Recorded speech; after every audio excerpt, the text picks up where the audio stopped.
Begin the morning by saying to yourself, I shall meet with the busybody, the ungrateful, arrogant, deceitful, envious, unsocial. All these things happen to them because of their ignorance of what is good and evil. But I, who have seen the nature of the good is beautiful, and that the bad is ugly, and that the nature of he who does wrong is akin to me, not only of the same blood or seed, but that it participates in the same intelligence and the same portion of the divinity. I can neither be injured by any of them, for no one can fix on me what is ugly, nor can I be angry with my kinsmen, nor hate them. For we are made for cooperation, like feet, like hands, like eyelids, like the rows of the upper and lower teeth.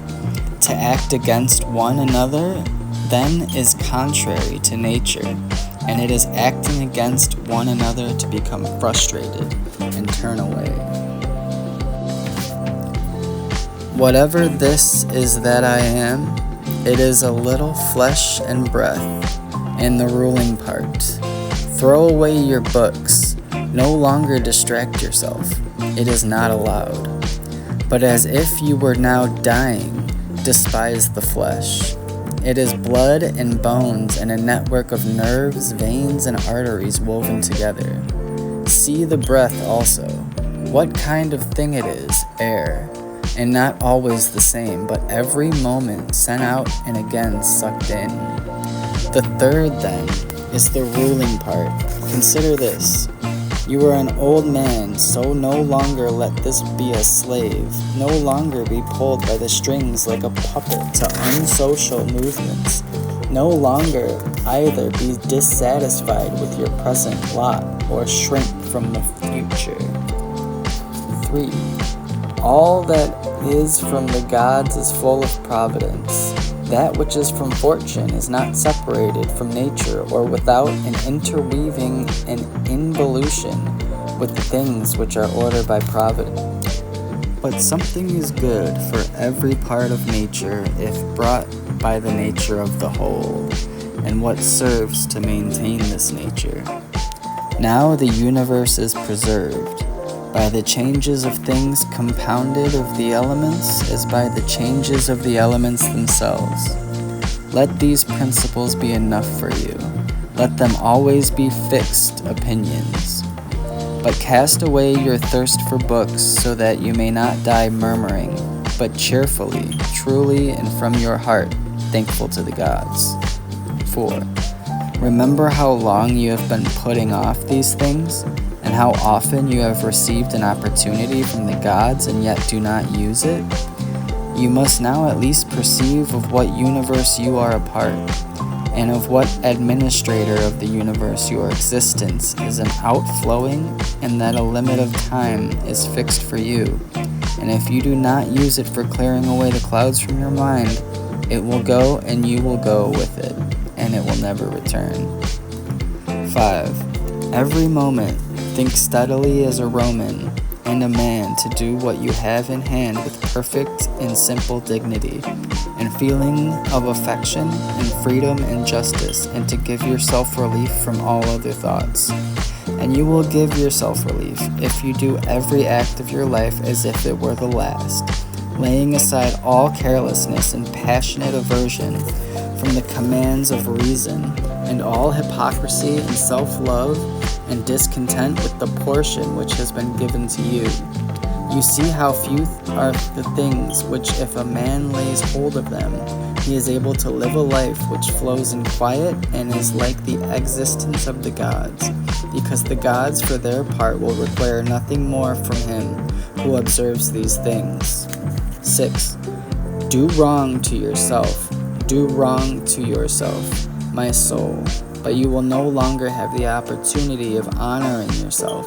Every man's life is sufficient, but yours is nearly finished, though your soul does not yet revere itself, but places its happiness in the souls of others. 7. Do the things external which fall upon you distract you? Give yourself time to learn something new and cease to be whirled around. But then you must also avoid being carried about the other way. For those two are triflers who have wearied themselves in life by their activity, and yet have no object to which to direct every movement, and in a word, all their thoughts. 8. Through not observing what is in the mind of another man has seldom been seen to be unhappy, but those who do not observe the movements of their own minds must necessarily be unhappy. 9. You must always bear this in mind. What is the nature of the whole, and what is my nature, and how this is related to that, and what kind of part is it of what kind of a whole, and that there is no one who hinders you from always doing and saying the things which are according to the nature of which you are a part.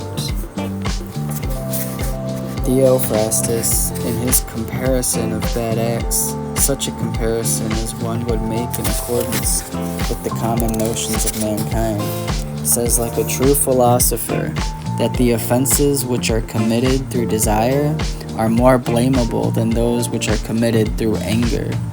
For someone who is excited by anger seems to turn away from reason with a certain pain and unconscious contraction. But someone who offends through desire, being overpowered by pleasure, seems to be, in a sense, more intemperate and more womanish in his offenses. Rightly then, and in a way worthy of philosophy, he said that an offense which is committed with pleasure is more blamable than one which is committed with pain. On the whole, one is more like a person who has been first wronged and through pain is compelled to be angry, whereas the other is moved by his own impulse to do wrong, being carried towards doing something by desire. 11. Since it's possible that you may depart from life this very moment, regulate every act and thought accordingly. But if there are gods, going away from among men is not a thing of which to be afraid, because the gods will not involve you in evil.